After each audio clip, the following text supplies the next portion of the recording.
Welcome students, today we will learn about Nazism and the rise of Hitler. सबसे पहले हम लोग देखेंगे नाजिज्म था क्या। Nazism was a political ideology. Nazism क्या था? एक पॉलिटिकल आइडियोलॉजी था। पॉलिटिकल आइडियोलॉजी था। Nazism was a political ideology which flourished in Germany. It was based on racism. ये रेसिज्म पर आधारित था। नाजी रेजिम के दौरान, नाजी सत्ता के दौरान जर्मनी में बहुत ही भयानक नरसंहार, टेरिबल जेनोसाइड देखने को मिला। हम लोग का नेक्स्ट टॉपिक आ जाता है बर्थ ऑफ वाइमर रिपब्लिक।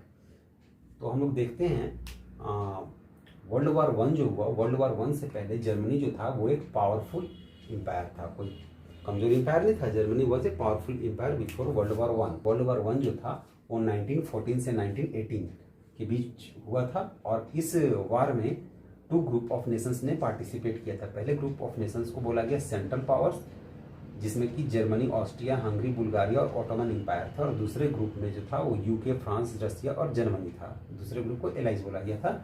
तो वर्ल्ड वार जो हुआ था वो सेंट्रल पावर्स और एलाइज के बीच में हुआ था, जिसमें सेंट्रल पावर्स की हार हुई थी और एलाइज जीत गया था।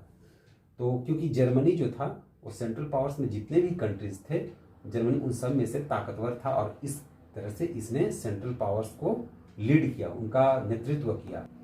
तो क्योंकि सेंट्रल पावर्स की हार हुई थी तो इसलिए जर्मनी का जो इम्पेरर था, इम्पेरर कौन था उस समय जर्मनी का, उसका नाम था विल्हेल्म केसल टू। तो उसको अपने शासन का त्याग करना पड़ा। He had to abdicate. तो जर्मनी का जो शासक था उसके एब्डिकेशन के बाद जर्मनी के जो पार्लियामेंट्री पार्टीज थे उनको एक गोल्डन, एक सुनहरा अवसर मिल गया पावर में आने के लिए। क्योंकि जो शासक था, इम्पेरर था, वो एब्डिकेट कर चुका था। तो पार्लियामेंट्री पार्टीज के लिए बहुत ही गोल्डन चांस साबित होने वाला था। तो पार्लियामेंट्री पार्टीज ने क्या किया कि वाइमर, जर्मनी में एक जगह जिसका नाम है वाइमर, वाइमर में एक नेशनल असेंबली का गठन किया। और ये असेंबली जो था, उसने नेशनल असेंबली जो वाइमर में गठित किया गया था पार्लियामेंट्री पार्टीज के द्वारा, तो इसने क्या किया, इसने डेमोक्रेटिक कॉन्स्टिट्यूशन, एक कॉन्स्टिट्यूशन प्रेजेंट किया, कॉन्स्टिट्यूशन बनाया, democratic constitution with federal structure.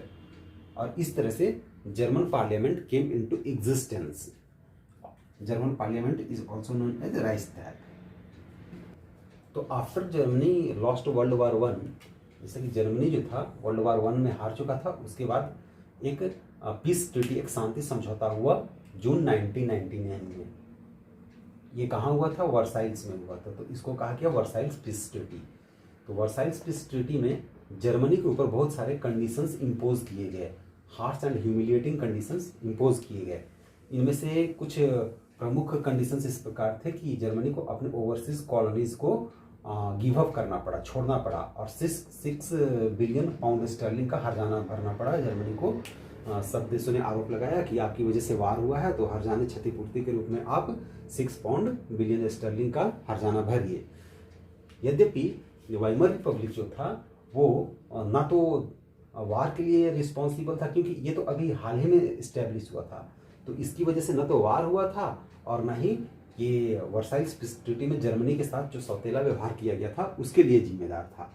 परंतु जो कॉमन जर्मन लोग थे उन्होंने सोचा कि वर्ल्ड वार के लिए और वर्ल्ड वार खत्म होने के बाद जो जर्मनी पर harsh and humiliating conditions impose किए गए उसके लिए भी वाइमर रिपब्लिक रिस्पॉन्सिबल है। इसलिए लोग वाइमर रिपब्लिक से नफरत करना शुरू कर दिए, उसको राष्ट्र विरोधी संगठन के रूप में देखना शुरू कर दिए।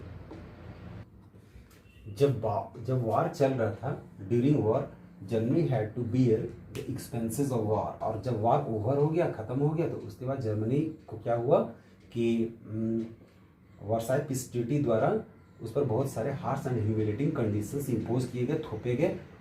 उन सब को भी उसे फेस करना पड़ा।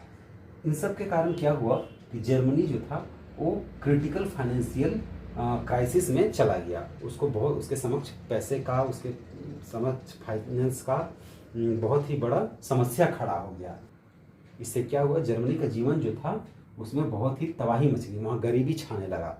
तो जो कॉमन जर्मन जनता जो थी उन्होंने इन सब कंडीशंस के, जर्मनी की इस पिटिएबल कंडीशंस के लिए, बुरी हालत के लिए वाइमर रिपब्लिक को जिम्मेदार माना। और वो सारे लोग जो वाइमर रिपब्लिक को सपोर्ट करते थे उन्हें कंजर्वेटिव नेशनलिस्ट्स द्वारा क्या कहा गया, उन्हें नवंबर क्रिमिनल्स कहा गया।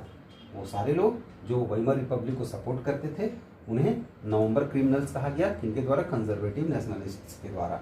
इस तरह से जो अभी हाल में वेइमर रिपब्लिक गवर्नमेंट बना था, जो कि एक डेमोक्रेटिक गवर्नमेंट का शक्ल ले रहा था, अपने आप को एक डेमोक्रेटिक गवर्नमेंट होने का दावा कर रहा था, उसका जो इमेज था वो खराब होना शुरू हो गया, क्योंकि उन्हें नवंबर क्रिमिनल्स कहा जाने लगा और जर्मनी की हालत जो थी ऐसे ही खराब होती चली जा रही थी।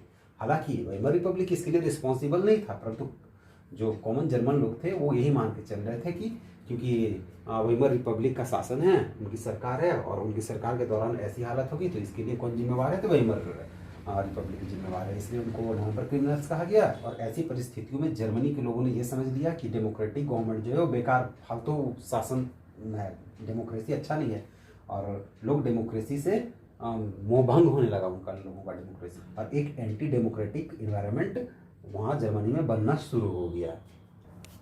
अच्छा, एक बात और देखते हैं, वेइमर रिपब्लिक जो था उसका जो इस्टेब्लिशमेंट हुआ था उसके साथ एक और संयोग की घटना हुई थी कि उसी समय जर्मनी में एक स्पार्टासिस्ट लीग का भी इमरजेंस हो रहा था। स्पार्टासिस्ट लीग जो था वो उनका कंसेप्ट, उनकी विचारधारा जो थी वो बोल्शेविक रेवोल्यूशन जो कि रशिया में हुआ था उससे प्रभावित थी। स्पार्टासिस्ट लीग जो थी उसकी विचारधारा किससे प्रभावित थी, बोल्शेविक रेवोल्यूशन जो रशिया में हुआ था उससे प्रभावित थी। शीघ्र ही स्पार्टासिस्ट लीग जो था वो उसके सदस्यों की संख्या बढ़ती चली गई और उनके समारोहों सम्मेलनों में बहुत ही भीड़ जुटनी शुरू होगी। देखिए आपके बुक में दिया गया है स्पार्टासिस्ट लीग का एक मीटिंग है, इसमें देखिए कितनी भीड़ भाड़ दिख रही है इसमें। तो सुन स्पार्टासिस्ट लीग बिकेम वेरी पॉपुलर और डिमांड करने लगे कि जर्मनी में सोवियत स्टाइल ऑफ गवर्नमेंट का फॉर्मेशन होना चाहिए, परंतु वेइमर रिपब्लिक जो थे इस चीज़ पर एग्री नहीं थे, इसलिए उन्होंने स्पार्टासिस्ट लीग जो था इसके डिमांड को बल प्रयोग करके कुचल दिया। इस तरह से क्या हुआ कि जर्मनी में एक पॉलिटिकल इम्बैलेंस क्रिएट हो गया और इस इम्बैलेंस ने हिटलर के उदय का मार्ग प्रशस्त किया। हम लोग नेक्स्ट टॉपिक देखते हैं, राइज ऑफ हिटलर। हिटलर जो था उसका जन्म जो हुआ था ऑस्ट्रिया, जो कि यूरोप का एक कंट्री है, ऑस्ट्रिया में 1889 में हुआ था। तो जब वर्साई की पीस ट्रीटी हुई थी उसमें जर्मनी के ऊपर बहुत ही बुरे कंडीशन लगाए गए थे, तो उसके बाद हिटलर ने जर्मन वर्कर्स पार्टी को ज्वाइन किया और इस पार्टी का नाम आगे चल के नाजी पार्टी हो गया।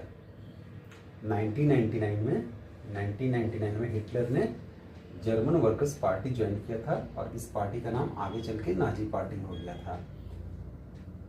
After 1929 Germany fail in critical financial crisis.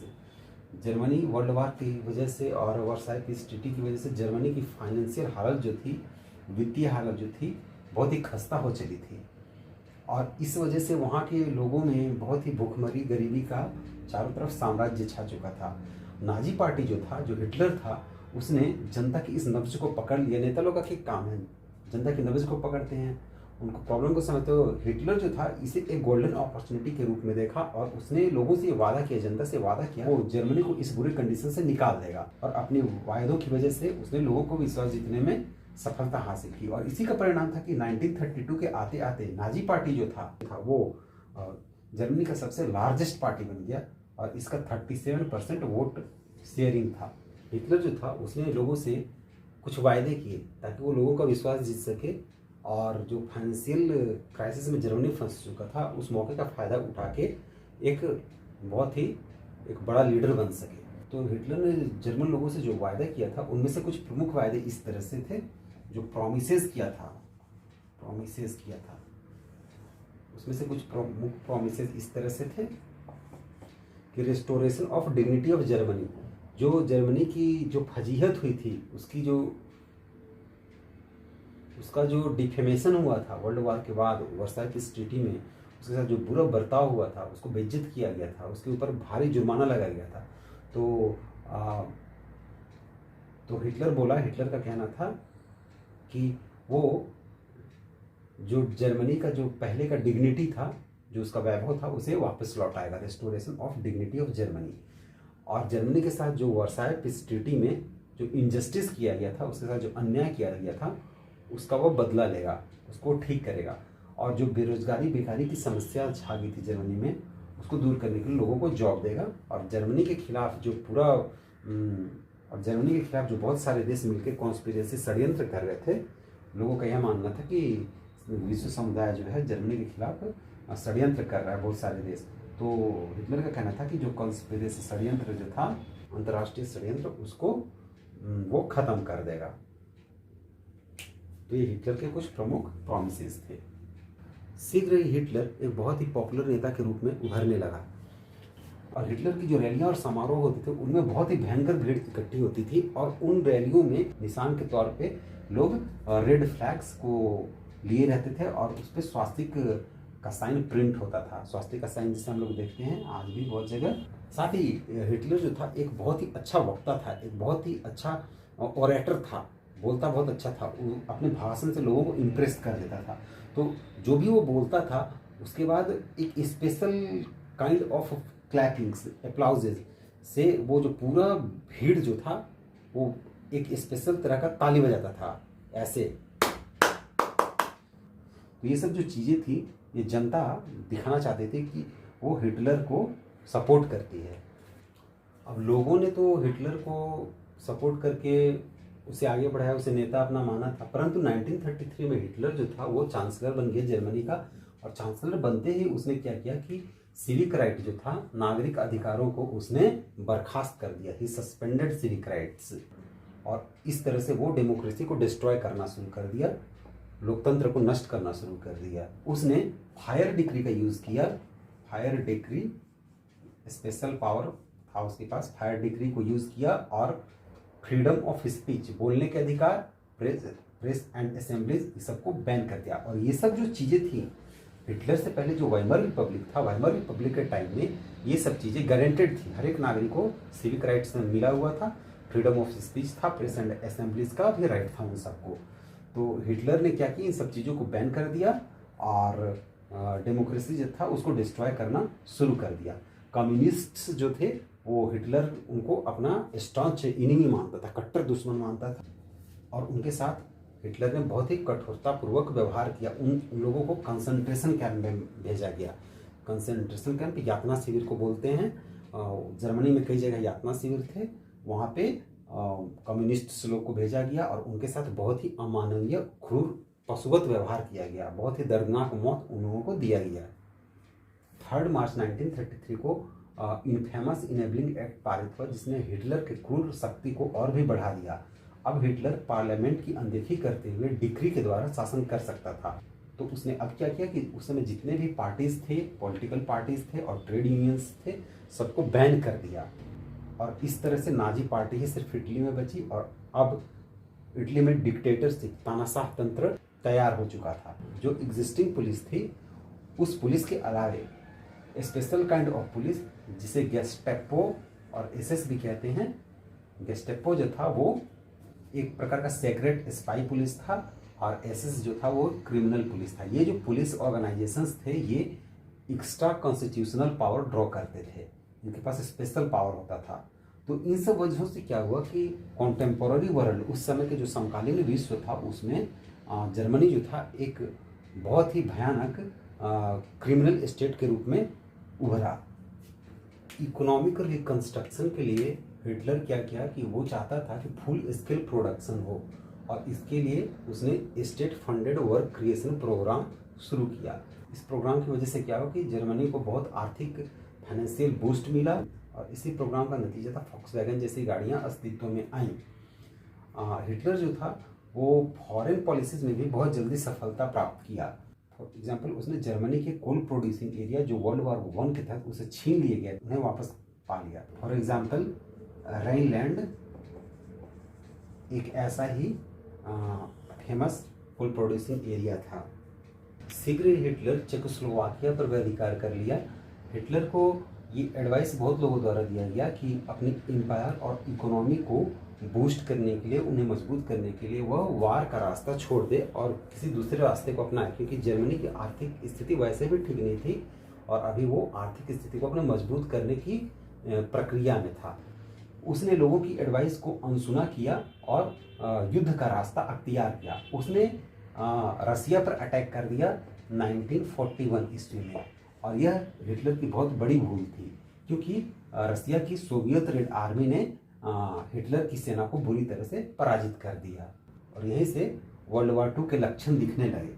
शुरू में यूएसए जो था वो वॉर के प्रति न्यूट्रल था, परंतु यूएसए वॉर में एंटर कब हो गया, जब जापान ने पैसिफिक ओशन में पर्ल हार्बर, जो कि यूएस का एक नेवल बेस था, उस पर जापान ने अटैक कर दिया।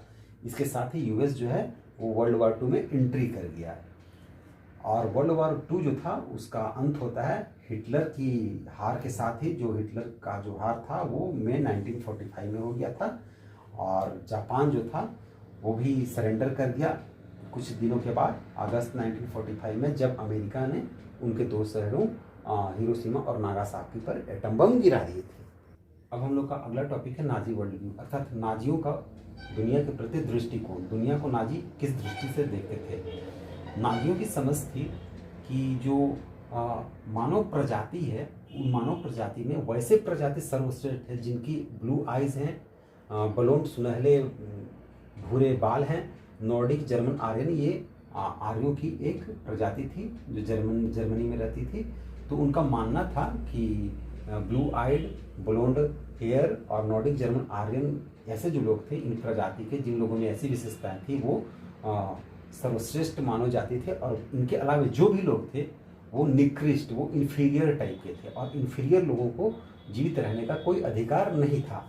जो हिटलर जो था, नाजी पार्टी जो था, उनकी जो विचारधारा थी वो एक हार्बर्ट स्पेंसर, बहुत ही पॉपुलर थिंकर हैं, उनसे मिलती जुलती थी। हार्बर्ट स्पेंसर ने क्या कहा था, सर्वाइवल ऑफ फिटेस्ट, अर्थात जो मजबूत है वही बच पाता है, और बाकी जो कमजोर जो प्रजातियां रहती हैं वो विलुप्त हो जाती हैं समय के साथ।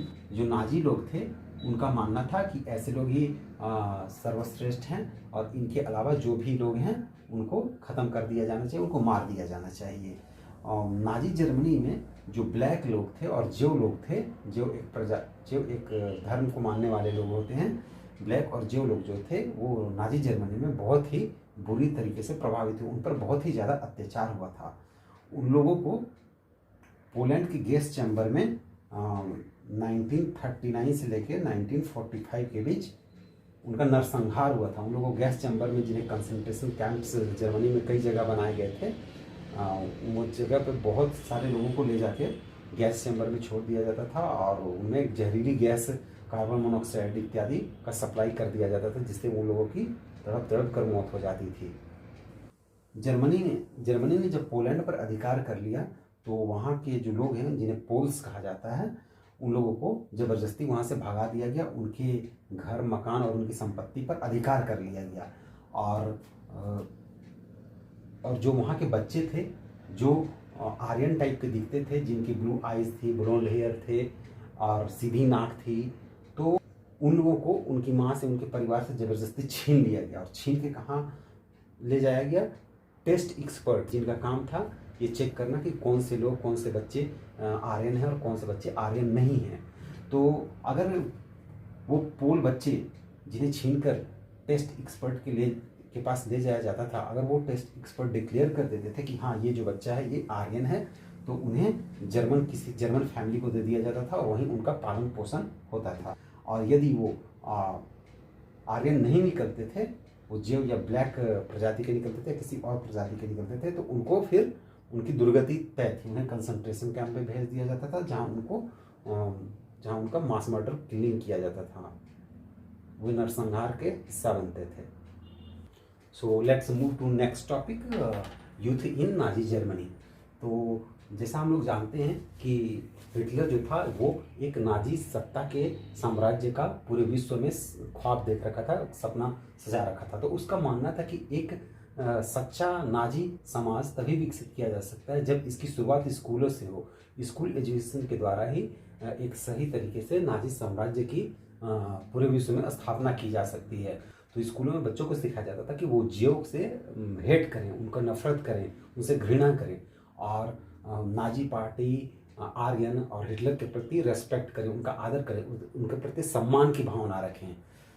आने वाले दिनों में अनेक यूथ ऑर्गेनाइजेशन थे जो नाजी पार्टी के फेवर में उठ खड़े हुए। उन ऑर्गेनाइजेशन में से जंगवोल करके एक ऑर्गेनाइजेशन था जो आने वाले दिनों में काफ़ी पॉपुलर और काफ़ी बड़ा संगठन बना। इस प्रकार के संगठनों में नाजीवाद की शिक्षा दी जाती थी बच्चों को, और जब बच्चे 10 साल के हो जाते थे, 10 ईयर्स के जब बच्चे हो जाते थे, तो उन्हें इन टाइप के ऑर्गेनाइजेशन में सेंड किया जाता था, भेजा जाता था। और जब वे 4 साल के बाद 14 साल के हो जाते थे, तो उन्हें हिटलर्स यूथ करके एक ऑर्गेनाइजेशन था, इस ऑर्गेनाइजेशन को ज्वाइन करना पड़ता था। यूथ युवा आबादी को पूरी तरह से कंट्रोल करने के लिए जितने भी यूथ ऑर्गेनाइजेशन थे, एक्सेप्ट नाजी पार्टी के जो यूथ ऑर्गेनाइजेशन थे, इस टाइप के जो ऑर्गेनाइजेशन थे, इनको छोड़ के अन्य जितने भी यूथ ऑर्गेनाइजेशन सबको बैन कर दिया गया था। नाजी पार्टी का स्ट्रांगली मानना था कि मैन और वुमेन जो होते हैं एक दूसरे से कम्प्लीटली अलग होते हैं। मैन को कैसा होना चाहिए, मैन में कौन कौन सी क्वालिटी होनी चाहिए, तो हार्ड वर्किंग होना चाहिए, मैन को एग्रेसिव होना चाहिए। कि वुमेन को कैसा होना चाहिए, तो फैमिली का प्रति उनको कंसर्न होना चाहिए, फैमिली का देखभाल करना चाहिए, और उनको प्योरली ब्लडेड आर्यन चिल्ड्रन को जन्म देना चाहिए, उनका पालन पोषण करना चाहिए। कोई भी वुमेन जो रसियन या फिर पोल्स या फिर जेव के साथ किसी भी तरह का संबंध या फिर एक्स्ट्रा मैरिटल रिलेशनशिप में पाई जाती थी, उन्हें पब्लिकली बहुत ही कठिन तरीके से, बहुत ही अपमानित तरीके से उनको पनिशमेंट दिया जाता था।